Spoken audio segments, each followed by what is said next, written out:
afternoon guys.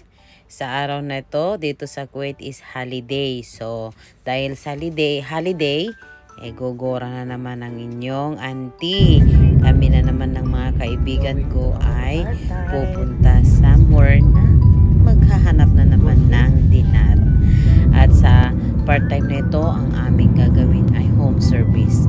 Pag dito sa Kuwait, pag may mga family kasi na nagpa-party sa bahay nila, kailangan nila ng servidora. Pagsaserve ng tea, pagsaserve ng Arabic coffee, ng sweets, or chocolate, or fatair. Yun yung mga usually sinaserve namin. So, meron kami ngayon, 3 kami. At pupunta kami sa dito sa malapit sa Kuwait City, Shah Park. I think harap ng Shah Park, hindi ako nagkakamali.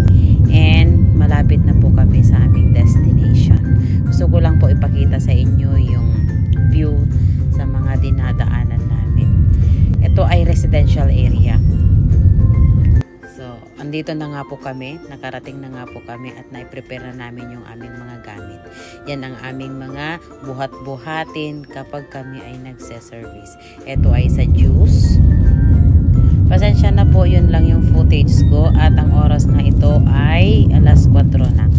Hindi kasi pwedeng kumuha ng video sa mga ganyan kasi ang mga madam dito, alam nyo naman, pag Arab country or Middle East, lahat sila ay naka-hijab. So, bawal silang mahagip ng camera.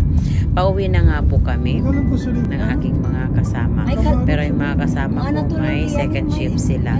Ako lang yung wala dahil doble lang or dalawahan lang ang order ng susunod na. Uuwi na nga po ako, ihahatid nila muna ako bago sila pupunta sa kanilang part-time. Ayan.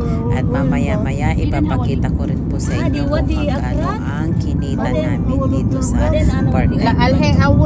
At this point po, nandito na ako sa malapit sa aming tinitirhan. Sandali na lang, makakarating na ako sa aming apartment.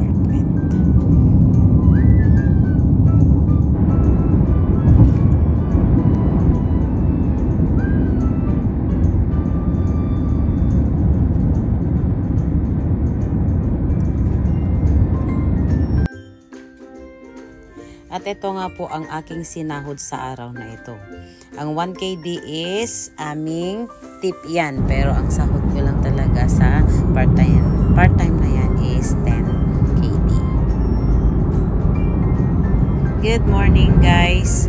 Ibang part-time na naman ang ating pupuntahan. At same pa rin yung uniform namin. So ito naman 2 kami pero medyo malayo-layo yung aming pupuntahan. Tapos na ang aming part-time at pauwi na kami ng aking partner. At ito, ang kinita namin ay another 10KD.